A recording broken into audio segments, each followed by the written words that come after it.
Sejam bem-vindos a mais um episódio do Guerreira Cast. Como todos já sabem, isso daqui é um espaço para pessoas, guerreiros e guerreiras, que já passaram por muita coisa, trilharam caminhos lindos e estão aqui para mostrar como, com resiliência, com respeito e com autoridade, nós conseguimos percorrer uma linda jornada. Hoje, o meu convidado, eu tenho a honra de receber aqui, José de Anchieta. Todos conhecem por Anchieta, mas ele vai falar o porquê o José que ele fala de vez em quando, para poder se comunicar com as pessoas. Meu querido, seja bem-vindo. É um prazer absurdo tê-lo aqui no Guerreira Cast. Eu tenho certeza que sua história vai emocionar muitas pessoas e inspirar, principalmente, outras tantas. Pode falar. Ana, eu que agradeço. Sou muito grato pelo convite, pela oportunidade de estar aqui com você, né, de aprender muito com você como mestre em oratória. Eu estou muito feliz, tá, em estar aqui com você. Então, é isso que a gente tem que buscar sempre, é estar em momento de felicidade. E hoje, neste momento, eu estou vivendo um momento de felicidade de estar aqui com você. Ele já começa desse jeito, vejam mesmo. Vamos lá, Anchieta é engenheiro eletricista, tem 3 MBAs, de negócio, empresarial e construção e montagem empresariais. Trabalha com treinamento, com vendas e com liderança. Ele é muito capacitado e é exatamente por isso que ele está aqui, para mostrar a vocês um pouco mais dessa trajetória. Sim, fora isso, nós temos quanto tempo de Petrobras? 35 anos de Petrobras. Olha, só o tema Petrobras já daria um podcast só para isso. Imagina uma pessoa trabalhar 35 anos numa empresa como a Petrobras. Então, vamos começar logo.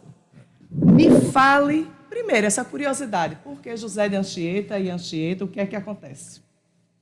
O meu nome ia ser Marcelo. Mas minha mãe, grávida, levou uma queda. Sim. E fez uma promessa ao padre José de Anchieta. E aí surgiu o José de Anchieta. Olha, muito... Veja como é que a gente sai trazendo as coisas. Eu até na barriga já tenho um pouco de história. Já tinha, antes de nascer, você já traz história. Já trago história. É verdade. Sabe aí qual foi a promessa? Para eu nascer... porque ela teve um problema na gestação. Não, ela estava grávida. Sim. E caiu num buraco, grávida. E aí ela fez uma promessa, se eu nascesse normal, sem nenhuma sequela, o meu nome seria José de Anchieta. E assim está aqui, José de Anchieta. De Anchieta. Olha aí uma promessa, tá vendo? E é uma promessa que deu promessa mesmo. Bora lá falar mais sobre tudo isso, sobre a Petrobras. Eu sou curiosa sobre Petrobras. Você teve uma vida intensa desde criança. Isso, minha vida... Me diz aí como é que foi isso. Eu tive várias fases de vida. Eu digo o seguinte, em nossas vidas a gente tem que ter propósito. Sim. E no decorrer, ao longo da nossa vida, né, o nosso propósito vai mudando, né? Sim. Então, eu, até os 14 anos, 15 anos, 16, o meu negócio era estar na rua, jogando futebol, brigando. Eu era muito brigão, brigava com todo mundo, vivia no meio, vamos dizer assim, não muito social, né? Saudável, não muito saudável. Convivi com pessoas de toda qualidade. Presenciei alguns colegas sendo mortos, né? Sendo assassinados, essas coisas todas, que eu morava ali na Agamenon Magalhães, morava atrás do Ministério do Trabalho. E eu vivia naquele campinho ali em frente ao Ministério do Trabalho, jogando futebol. Santo Amaro ali. Ali. Eu morava na rua de trás, que era Espinheiro.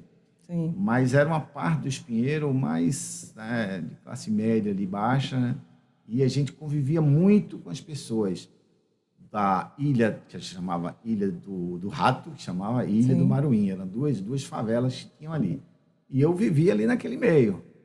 Mas chegou um determinado momento da minha vida, 15, 16 anos, que eu falei, eu vou estudar. Do nada. Aí, a partir daí, eu passei a estudar de 12 a 15 horas por dia, sozinho. pegava livros, estudava, todo material, e comecei a estudar. Eu estudava muito física, eu gostava muito de física, pegava os livros de física, resolvendo os exercícios sozinho, sem professor, errava, acertava, e assim eu fui, e eu fiz a primeira, aí eu não sabia o que ia fazer, eu fui fazer escola técnica, aí passei na escola técnica, fiz eletrotécnica, aí depois eu disse, vou fazer engenharia elétrica. Aí comecei a estudar para fazer engenharia elétrica. Primeira vez eu fiz, não passei, a segunda vez eu fui aprovado. Quando eu fui aprovado, ninguém acreditou no meu bairro que Anchieta, de Dona Nininha, que era minha mãe, era conhecida como Dona Nininha, passou em engenharia elétrica na Federal.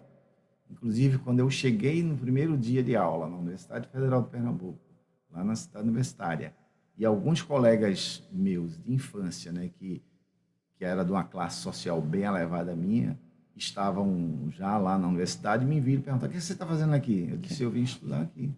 Estudar, fazer o quê? Eu disse, engenharia elétrica. Eles não acreditavam. E aí eu entrei, fiz o curso de engenharia elétrica, e foi quando apareceu a Petrobras. Em 85, eu fiz o concurso da Petrobras, participei de um curso de formação de 6 meses, depois eu escolhi para ir trabalhar em Maceió.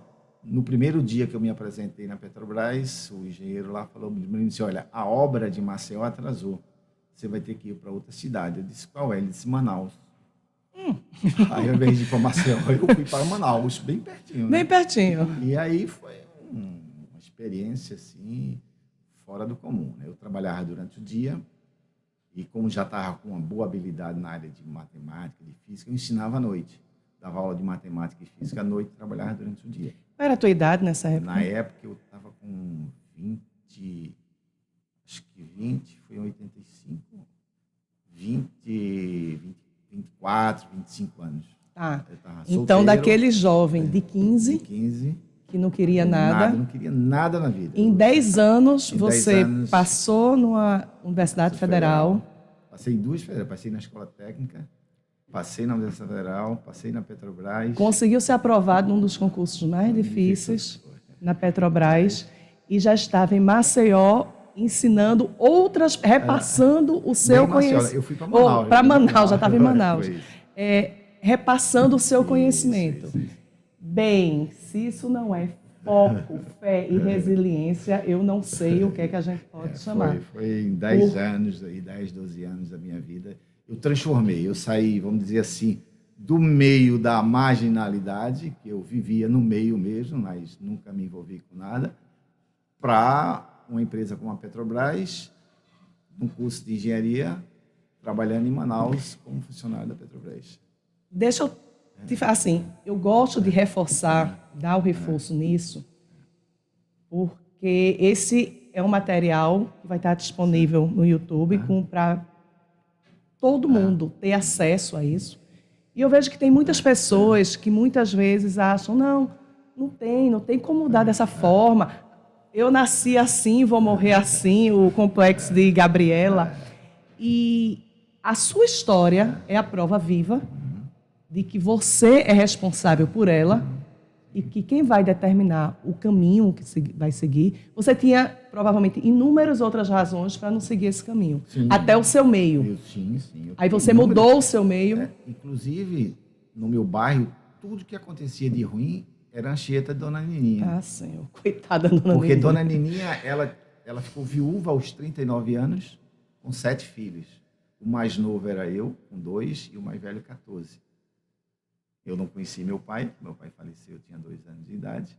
Então ela ficou sozinha para criar 7 filhos. Ela com toda a sua, vamos dizer, sua vontade de educar os filhos, mas são 7 filhos para criar e trabalhar para botar dinheiro dentro de casa para alimentar os 7 filhos. Então eu, aos 15, 16 anos, não foi ninguém que chegou para mim e dissesse, olha, eu do nada, alguém me resgatou, né? Alguém, eu sei quem é esse alguém, né? Me resgatou e disse, olha, o teu caminho não é esse, o teu caminho é este aqui. E eu segui sozinho, com todo o meu esforço, estudava 10, 12 horas com apoio da família, né? Meus irmãos, minha mãe, esse lado afetivo, né? Esse lado familiar, isso pesou muito. E aí eu trilhei a minha jornada. Passei numa escola técnica, que era difícil passar na escola técnica, passei na Universidade Federal fazendo engenharia elétrica, passei numa Petrobras. História inspiradora. E aí eu estou nesse caminho. Hoje, com 66 anos, não tem barreiras na minha vida. Eu estou aqui para sempre trilhar barreiras e vencer. Eu costumo dizer que eu sou uma pessoa predestinada. Tudo que aconteceu na minha vida, né? Agradeço a Deus, né? O apoio de família, da minha família, mas eu sou eternamente grato. Eternamente grato por tudo que aconteceu. Aí vamos lá, vamos voltar. Estamos em Manaus, você dando aula de matemática e física.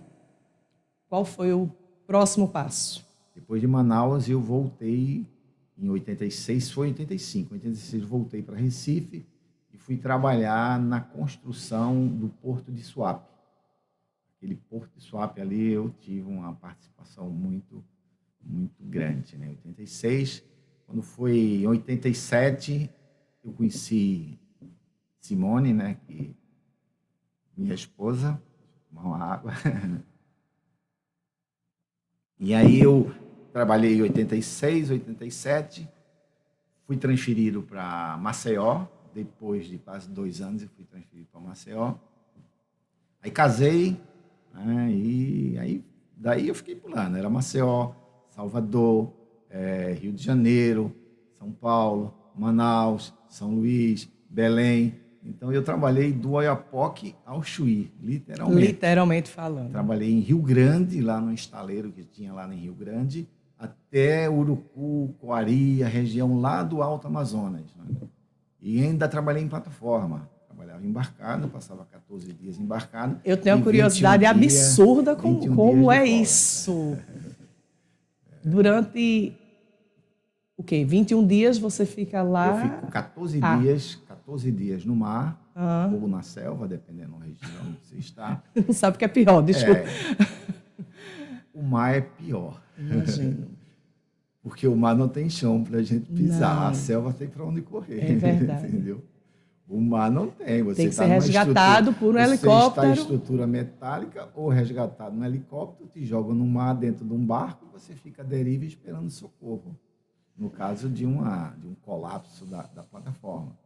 Mas, graças a Deus, no período que eu estive lá, ocorreram alguns, né, incidentes, alguns acidentes, mas, graças a Deus, nunca fui resgatado de helicóptero numa emergência, muito menos ter sido jogado ao mar dentro de uma baleeira, né, que a gente chama, né, uma cápsula fechada onde 65, 80 pessoas entram, ficam de colete, bota capacete, macacão, tudo juntinho assim, grudado, parecendo uma lata de sardinha.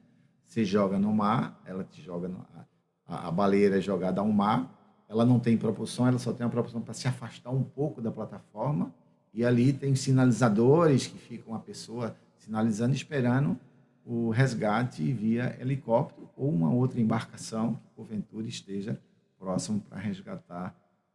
Mas comigo nunca aconteceu, graças a Deus. Ainda bem, graças a Deus. Na selva, o medo que tinha na selva era a cobra. O bicho mais perigoso para mim era a bendita da cobra. Mas medo de onça, medo de qualquer outro tipo de animal, não tinha, porque a gente via, né? A cobra você já não vê, é muito traiçoeiro, né? Então isso dava muito medo, né? A cobra. A pessoa gosta de estudar matemática e física e tem que ir para a selva lidar com bichos e com cobra. A vida é bastante dinâmica, vamos dizer assim. E a sua vida de uma forma muito específica. A minha vida foi bastante... Porque eu tenho uma característica de querer sempre mudar, de ver coisas novas. A gente vai chegar lá, mas você vê que eu sou engenheiro eletricista, passei 35 anos fazendo obras de grandes valores, de grandes empreendimentos, como refinarias, terminais, oleodutos, né? Automação desses terminais, então, durante toda a minha trajetória de vida. E aí vamos chegar lá depois, e hoje eu faço uma atividade totalmente diferente. Vamos falar disso agora. Temos treinamento. Você, depois de passar por tudo isso, tem uma bagagem absurda, uma bagagem enorme. E essa sua generosidade de repassar o que você faz é linda. Desde cedo você já começou a ensinar e eu gosto de pessoas. O que eu sei não é para mim, o que eu sei é para ser compartilhado. E depois de toda essa sua trajetória, hoje você trabalha com treinamento. Treinamento em vendas, treinamento em liderança. O que mais que você faz? Diga aí. Como é que você estruturou isso com seus treinamentos, suas mentorias, para passar para as pessoas exatamente tudo isso que você já viveu?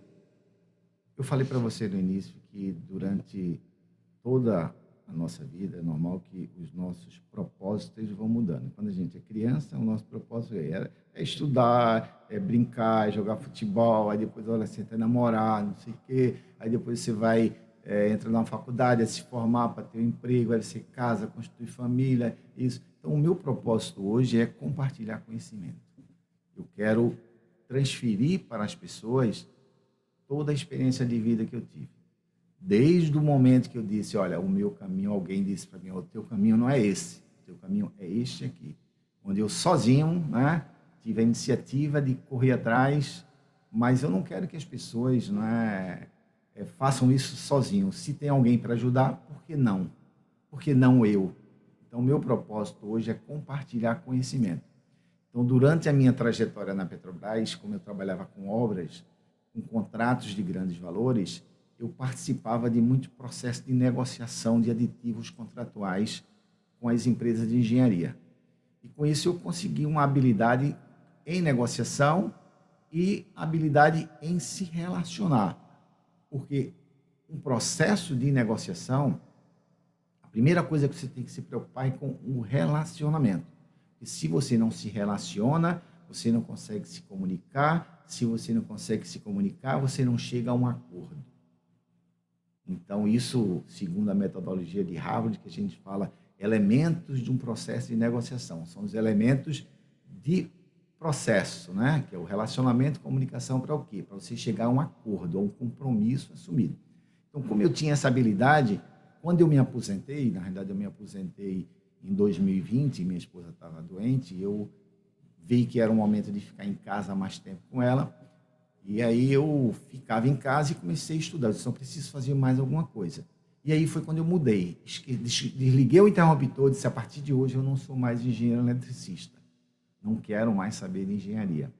E passei a estudar sobre negociação, para dar treinamento de negociação. Só que negociação é uma palavra muito vasta, muito aberta. E aí eu tentei afunilando, e aí eu comecei a estudar diversas disciplinas, conflitos empresariais, inteligência emocional, programação neurolinguística, marketing e tal. E aí eu fui convergindo e hoje eu dou mentoria em vendas.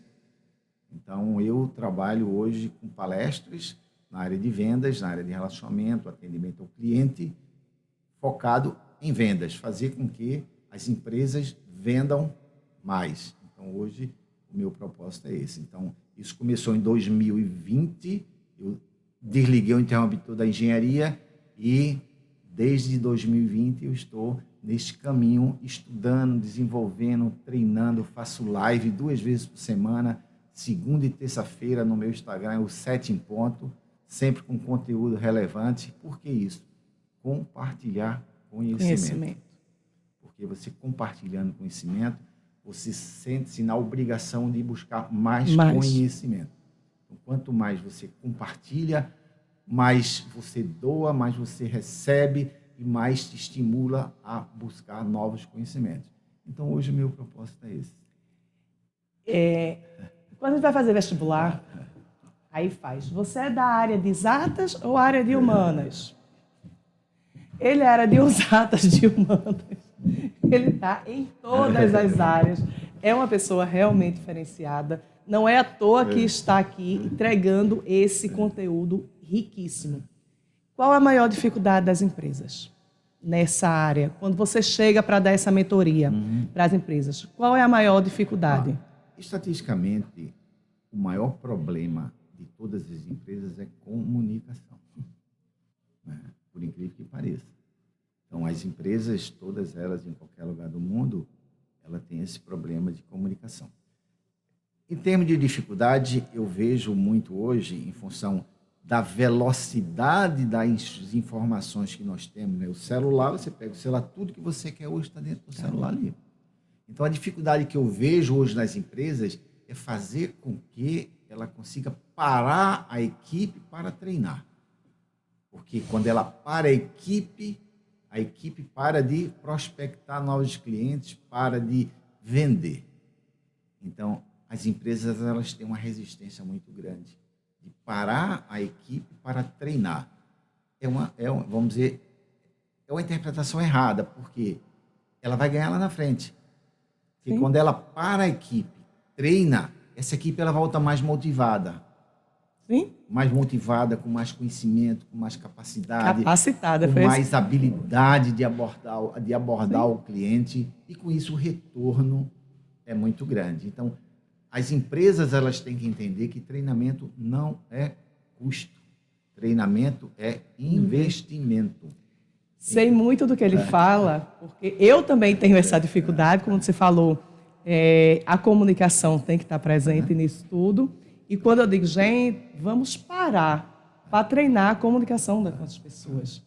Mas, Ana Cláudia, é no horário de trabalho que você está dando esse treinamento. Eu fiz, é porque é trabalho. Mas a empresa não pode parar. Quer dizer, você vai ter um custo mais adiante, mas aí eu não posso fazer muita coisa. Porque quando você para, vamos colocar entre aspas, eles deixam de vender, mas depois vendem de uma forma mais capacitada, de uma forma mais assertiva, de uma forma mais eficiente, ganha muito mais. A produtividade vai subir. E você junta a comunicação com a liderança, vocês já estão entendendo que nós temos uma parceria aqui, né? Então, a liderança empresarial, né, o líder, ele tem que entender que ele precisa treinar a sua equipe, ele precisa treinar novos líderes. Então, quando você para a sua equipe para treinar, é a oportunidade de você identificar o perfil de cada colaborador. Porque hoje, você contratar um líder é caro. Muito. Você contratar uma mão de obra, qualquer profissional, é caro. Então, quando você treina, você motiva a equipe, você identifica novos talentos. O prata da casa. O prata da casa. Por que que os clubes de futebol estão ganhando milhões? Porque ele investe na base. Na base. Perfeito. Quando ele investe na base, ele começa a ter uma pedra preciosa dentro da equipe. Com isso, ele não precisa ir no mercado procurar profissionais. Sim. E procurar bons profissionais no mercado é caro. É caro. Não é barato. E tem uma pessoa ali que veste a camisa, literalmente. Vencer essa barreira, né, do pensamento empresarial, que treinamento é custo, que treinamento é impedir que a sua equipe venda mais. Ele tem que entender que quando ele para, ele treina, ele prepara, ele identifica novos talentos, ele cria novos líderes, ele modifica a equipe, e quando a equipe volta, ela vem com outras habilidades e competências. E aí ela vende mais, ela se relaciona melhor, ela se comunica melhor. Não é? Como eu falei, relacionamento, comunicação, compromisso que levam a um acordo. Então, quando você se relaciona bem, você se comunica melhora, você tem mais uma comunicação ativa, e a comunicação ativa a pessoa para escutar o que você tem que dizer, e com isso você tem uma maior chance de chegar a um compromisso que leva a acordo. Isso é um processo de venda, isso é um processo de negociação. Tem que ser dessa forma. Então, essa barreira é árdua, mas nós, educadores, nós que temos esse propósito de levar conhecimento, a gente não pode deixar ser vencido por essa barreira, não. A gente tem que perseguir. A gente tem que ser um evangelizador de boas novas para essas empresas. Tem que ser dessa forma. Sim, por aí. Estão entendendo como é, né? Que o papo aqui é maravilhoso. Agora, Anchieta, depois que tira terno, Depois que desliga o botão do engenheiro, do palestrante, do mentor. Quem é Anchieta? Anchieta é uma pessoa de família. Hoje a Anchieta é pai e mãe, né? A minha esposa faleceu há uns 3 anos e meio. E hoje eu tenho 2 filhas casadas, uma mora em São Paulo e outra mora aqui em Recife. A de Recife, ela tem um casal, um neto, tenho 2 netos aqui, e a de São Paulo tem um neto. Então, quando a Anchieta tira o paletó, coloca ali, fica em casa, a Anchieta é quando o telefone toca, é uma filha ligando, o telefone toca, é outra filha ligando, e a Anchieta está aí para ajudar, entendeu? A Anchieta, hoje eu tenho amigos, né, que se aposentaram e voltaram para o mercado de trabalho fazendo a mesma coisa que fizeram durante 35 anos. Alguns amigos me convidam para voltar a trabalhar com uma boa proposta salarial, mas eu digo para ele, cara, o meu propósito hoje é outro. Meu propósito hoje, porque é o seguinte, eu vejo que eu tenho um pensamento, é o seguinte, a felicidade é um momento temporário. Você não é feliz a vida toda. Você não é feliz a vida toda, né? Você tem momentos que você está triste, assim, né? A gente passa por tantos problemas na nossa vida. Então, o que a gente tem que fazer é buscar a felicidade o maior tempo possível. Então, quando você está no estado de felicidade, você não quer que aquele tempo se acabe. Você quer que ele se perpetue pelo resto da vida, mas não acontece. E quando você vai para o mercado para ir trabalhar, né? Sair de manhã, 6 horas da manhã, botar um macacão laranja, botar uma bota, pegar um ônibus, andar 1 hora, ou pegar um carro, andar 1 hora até o trabalho, um ambiente, vamos dizer, insalubre, relacionamento com as pessoas, atrito, é obra, é acidente, tudo isso. Aqui para nós, isso não é lugar para você ser feliz. Né? Você vai ganhar dinheiro. Sim. Esse dinheiro pode te proporcionar alguma felicidade. Mas você viver isso dia a dia de novo, eu vejo que não faz mais parte da minha vida, sabe? A minha vida é fazer o que eu gosto do que eu faço, continuar fazendo isso. E quando eu não estiver fazendo esse meu trabalho de treinamento na área de vendas, é me dedicar às minhas filhas, curtir meus netos. Não tem coisa melhor de se chegar na casa da filha, a neta sair correndo de um ano, vovô, entendeu? Então, isso é felicidade. Entendeu? Então você tem que viver isso. Eu não posso deixar passar esse momento por uma ambição de ganhar mais algum dinheiro. Né? Eu tinha um propósito de vida, eu tinha um planejamento de vida, casado. Só que aquela mesma pessoa que me tirou disse, olha, eu preciso dessa pessoa agora aqui comigo. As pessoas às vezes disseram, sua esposa morreu muito cedo. Eu disse, não, acho que ela veio ao mundo para viver 58 anos. Ela completou os 58 anos e foi embora. Então, essa é a minha visão. É a forma de você aceitar essa perda, essa partida, né? Que, às vezes, as pessoas pensam que foi repentina, prematura, foi muito cedo. Mas não, eu acho que ela veio para viver 58 anos. Completou o tempo dela, o cara lá em cima, olha, eu preciso dela aqui comigo. E ela levou. E eu estou nesse caminho agora, dando um apoio às minhas filhas, sendo pai, mãe e mentor. E avô. E avô, né? Pai, e avô. mãe e avô. Avô. E mentor. Entendeu, Ana? Então, essa é a história do Anchieta, do José de Anchieta. Pois é. Mas voltando, porque você, com tudo isso, é um líder nato. Você é um líder nato. Ninguém passa por todo esse processo se não tiver uma liderança. Líder macacão, lembrei agora. Líder macacão laranja. Me conta essa história. Conta essa história, porque significa, eu trato muito disso na oratória também, porque acreditamos que a pessoa, existe a comunicação não verbal, que quando eu chego, antes de eu abrir a boca, a comunicação já se iniciou. Sim. E temos que prestar, porque as pessoas, um palestrante, por exemplo, é chamado no palco, aí está todo, digamos, à vontade, aí quando vai subir no palco é que se arruma. Gente, não pode ser assim, porque você está sendo observado antes disso, antes de você abrir a boca, antes de você dizer seu nome, antes de qualquer coisa, você já está sendo observado. E essa comunicação não verbal, para mim, é de extrema importância, porque na verbal, se você fala alguma coisa errada que eu estou falando aqui, eu posso dizer, eita, gente, desculpa, vamos fazer de novo. Mas a não verbal, fazer isso é bem complicado. Você tem uma história muito boa sobre macacão laranja, sobre comunicação não verbal e da sua expertise como líder que reverteu isso. Conta pra gente. Eu, em 2009,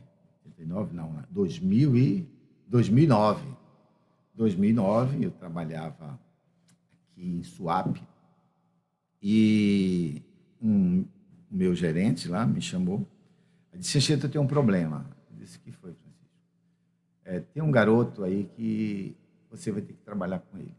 Ele vai trabalhar na sua equipe. Aí eu disse, mas Francisco, não faça isso não. Isso, né? Todo mundo. Aí não teve jeito, né? Veio de cima para baixo, é você o cara e acabou. Como você diz, você tem um perfil de liderança aqui, todo mundo gosta de você, as pessoas entendem que você é um líder, você é uma pessoa que consegue transformar empregados de baixo desempenho em empregados de alto desempenho, que é um dos grandes desafios de um líder. Sim. Né? Você trabalhar numa equipe que só tem a Romário, só tem a Bebeto, só tem a Ronaldinho, aí é fácil. É fácil. Tá? Eu quero ver você trabalhar com funcionário de baixo desempenho, numa empresa como a Petrobras, que você não pode demitir, porque se uma pessoa entra na Petrobras, é porque ele tem qualidade. Ele passou num processo seletivo altamente competitivo. Então, se ele está ali, ele tem conhecimento, ele é um inteligente. Então, por que aqui dentro da empresa ele não desempenha uma atividade satisfatória entregando os resultados que foram cobrados a ele? E aí, o meu gerente me chamou e disse, ele vai trabalhar com você. Tudo bem. Aí, certo dia, chegou o rapaz lá na sala, de paletó e gravata. Completo. De paletó e gravata. Todos no terminal de macacão laranja. Todo mundo ia trabalhar, era macacão laranja ou então macacão cinza, porque era cinza e depois, por uma questão de segurança, passou a ser laranja. E aí, no primeiro dia, eu conversando com ele, eu disse, e aí, tudo bem? Você está gostando aqui da Petrobras? Ele disse, não, não gosto não. Eu disse, não, mas por que você não gosta? É porque aqui todo mundo me chama de presidente. Aí eu disse, mas por que você acha que eles lhe chamam de presidente? Eu não sei. Aí eu disse o seguinte, você sabe que as pessoas aqui me chamam, às vezes, de gerente rosa, né? Aí ele disse, eu já ouvi. Você sabe por quê? Porque dia de sexta-feira eu venho sempre de camisa rosa. Toda sexta-feira eu resolvo, jogo meu macacão, eu quero mudar. Sexta-feira eu vou de camisa rosa, boto um tênis. E se precisar ir na área operacional, eu botava um macacão. Mas eu ia trabalhar de camisa rosa toda sexta-feira. E as pessoas me chamavam, coordenador rosa, gerente rosa, não sei o que, chamavam isso, e eu fiquei. Aí ele disse, eu não me incomodo com isso. Aí eu falei para ele, na minha opinião, você sabe por que eles chamam de presidente? É porque você se veste feito um presidente, de paletó e gravata. Você veja aqui dentro do nosso ambiente, quantas pessoas vêm de paletó e gravata trabalhar? Aí ele disse, ninguém. Eu disse, pois é. Então as pessoas ficam fazendo esse bullying, fazendo esse tipo de brincadeira. Você sabe que você está numa organização tão grande, tem pessoas de todo tipo, com pensamentos diferentes, tem uns aqui que são brincalhões, outros são mais sérios. Aí eu disse, vou fazer um acordo com você. Ele disse, olha, a partir de hoje eu não venho mais de camisa rosa na sexta-feira. Agora você também não vem de paletó durante a semana. Você vem com a roupa igual a todo mundo. Vamos fazer assim? Aí ele olhou assim e disse, está certo. Aí ele concordou. Né? Aí passou a tirar, às vezes ele ia, mas ele começou deixando. E aí, vendo na equipe, a gente colocou ele para fazer um trabalho de relacionamento com a comunidade. E hoje eu acredito, não sei se ele está ainda na empresa, mas eu perdi o contato com ele em 2010, porque eu já fui para outra obra, final de 2010 mais ou menos, e ele seguiu a vida dele. Mas, pelo menos quando eu saí de lá, ele tinha, vamos dizer, uma identidade e uma atividade para desempenhar no dia a dia. Então, a habilidade de um líder. É sobre isso que estamos falando. na realidade, uma sensibilidade de chegar no outro, porque o outro também poderia... você está querendo dizer o quê com isso?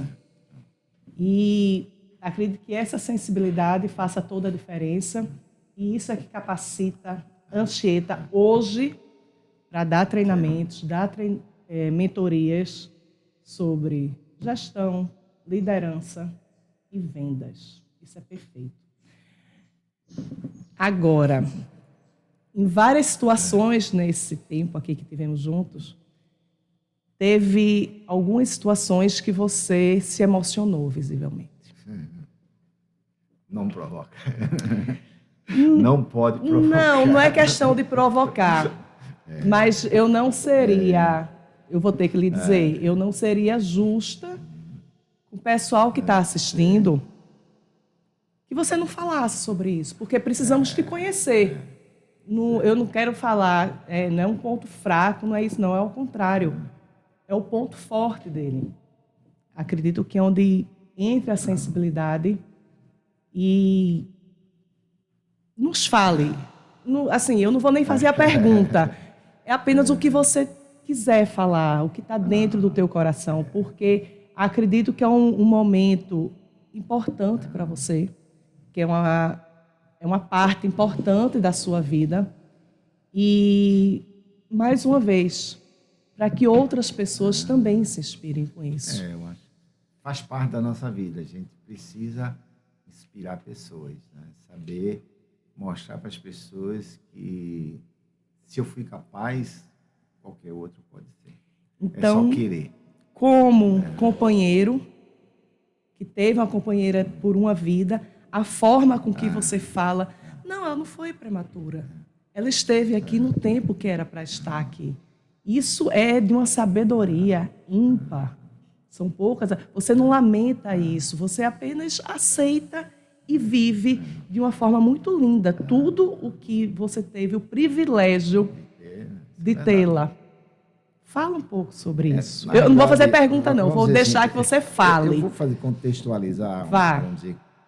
Vamos dizer, o período mais difícil, né? Mais difícil da minha vida, né? Que, vamos dizer, eu com toda a questão do pensamento positivo, que tudo vai dar certo, que eu sou um cara predestinado, que eu sou muita gratidão, que tudo que eu faço dá certo. Então, isso ajudou a passar por esse período turbulento, né, de muita turbulência, e hoje aqui eu estou, né? Tudo começou em 2017, quando a minha esposa ela foi diagnosticada com câncer no útero, num dos linfonódulos, aí fez uma cirurgia, tirou os linfonódulos e iniciou um processo de quimioterapia.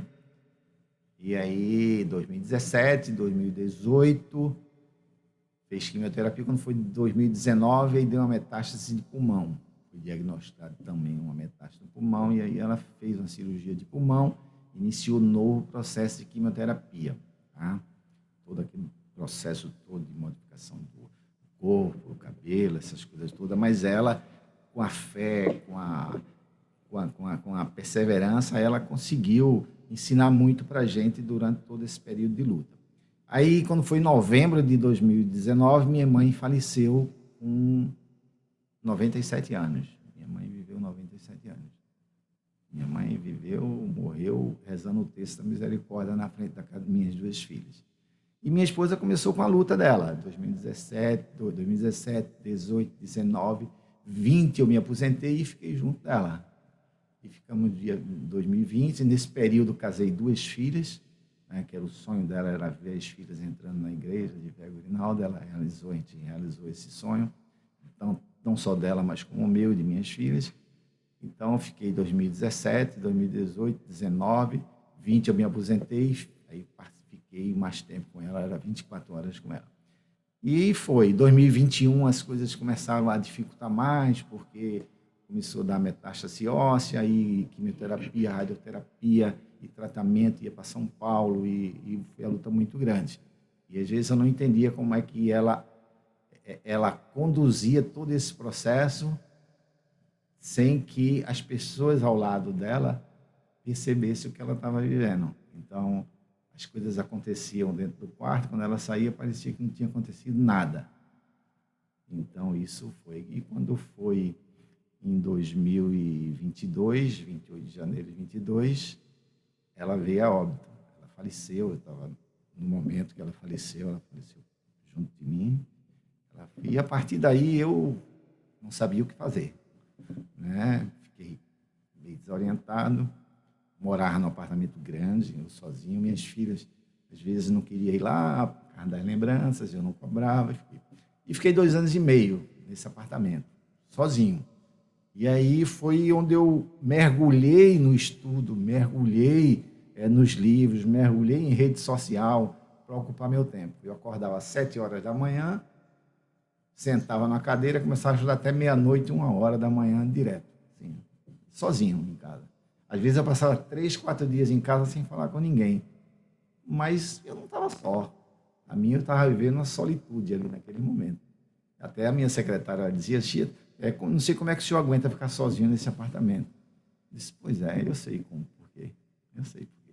E assim foi. Quando foi 2 anos e meio depois, eu resolvi vender o apartamento, né? Então eu vendi, como se diz, porteira fechada, saí com a mala na mão e deixei tudo para trás. E a partir daí hoje eu estou trilhando, moro em outro apartamento, entendeu? E hoje mergulho no meu ensino, mergulho no meu estudo, mergulho no compartilhar conhecimento e sempre buscando momentos de alegria. É isso que eu quero hoje. Ele dá aula, uma aula aqui de perseverança, logo jovem, de propósito. Quando resolve mudar de vida lá atrás, aos 15 anos de idade. É uma aula que ele nos dá.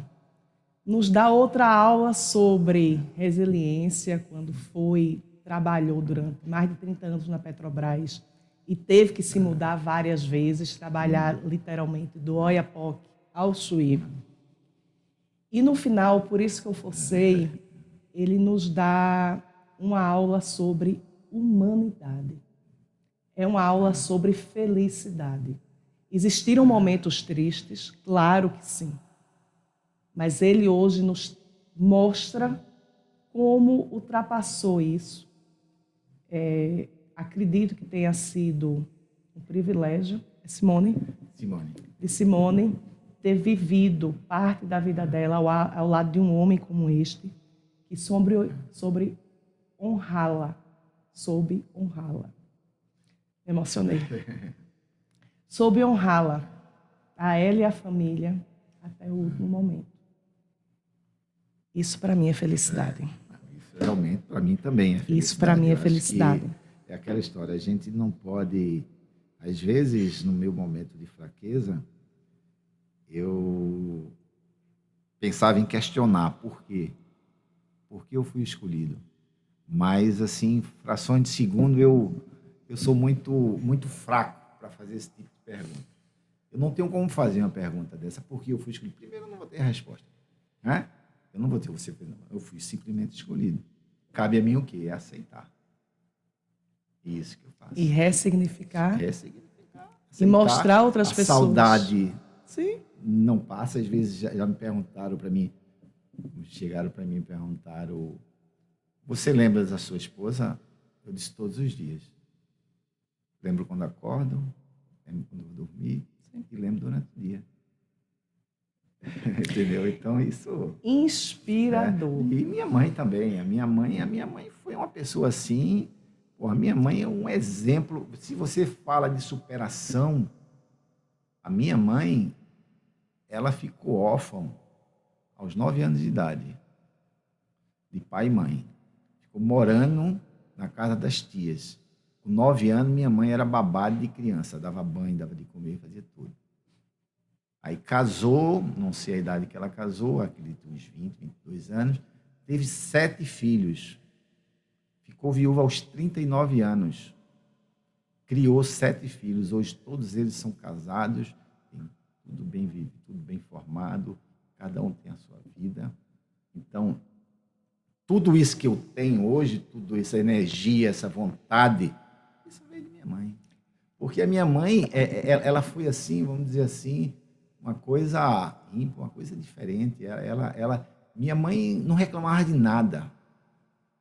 Minha mãe não reclamava de nada, não exigia nada dos filhos, sempre dava razão aos genros e às cunhadas, né? Cunhada não, nas noras.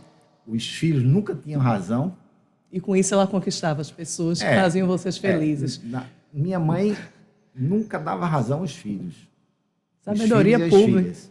Sabedoria pura. Então, porque ela tinha que trazer eles para dentro, então, para perto. Minha mãe não reclamava de nada. Então, hoje eu vejo, hoje na minha vida é o seguinte, eu vejo o que minha mãe viveu durante todo esse período, o que minha esposa viveu durante a luta dela. Eu vejo os problemas que eu tenho hoje. Como é o nome da sua mãe? Ana Batista, conhecida como Nininha. Dona Nininha. E morreu aos 97 anos. 97 anos. Eu queria aqui homenageá-las. É a homenagem do Guerreira Cast para essas duas guerreiras, Dona Nininha e Simone. Receba aqui as homenagens do Guerreira Cast, porque vocês poderiam muito bem estar aqui, dando o testemunho de vocês, de como a vida funcionou, mas pelo o que eu vejo aqui, o que eu escutei aqui hoje, vocês fizeram uma trajetória linda e deixaram pessoas aqui para dar esse testemunho de uma forma belíssima. Entenderam o que é um Guerreira Cast. São pessoas são pessoas que começamos aqui falando sobre resiliência, sobre foco. E acabamos assim, a gente começa um podcast e não sabemos como vai terminar. Mas é sempre muito bom estar aqui. Meu querido, estamos chegando ao final. Eu agradeço muito a sua disponibilidade, inclusive, a sua verdade em falar aqui. Me perdoe se em algum momento eu toquei no assunto mais delicado, mas entenda que as pessoas precisavam escutar essa história, porque tenha certeza que alguém vai escutar isso em algum momento e vai fazer a diferença na vida deles. Ok, Ana, eu agradeço mais uma vez, né, o convite. E você também tem uma história, né, não é por nada que é uma guerreira, mãe de 3 filhas, né? Conheço a sua história, né, naquele treinamento que você deu para a gente, e realmente tem tudo a ver essa proposta que você faz aqui, esse propósito que você tem de compartilhar, né, lutas, vitórias, derrotas, porque a gente não consegue sucesso sem passar por derrotas, sem passar por dores. Os músculos nossos desenvolvem quando nós sentimos dores. Então, a vida não é fácil. E ser grato. Gratidão sempre. A gente não tem que questionar por que eu. Nós temos que ir à luta. Você foi à luta, está com suas filhas aí criadas, e eu acho que existe, vamos dizer, um enquadramento, né, entre a sua vida e a minha. A sua vida de mãe, que lutou, que criou suas filhas, e está aí nesse caminho, compartilhando, né, conhecimento, compartilhando palavras, né, para que as pessoas entendam que, se nós formos capazes, todos serão capazes. Chegamos ao final. Emocionar a apresentadora não vale, não está no script. Entendeu? Chegamos a mais um final do Guerreira Cast. Estou emocionada aqui, mas vamos lá. Se você gostou, curta, comenta e compartilha. Ficamos por aqui. Anchieta, meu querido, obrigada mais uma vez e até a próxima. Até a próxima. Gratidão sempre.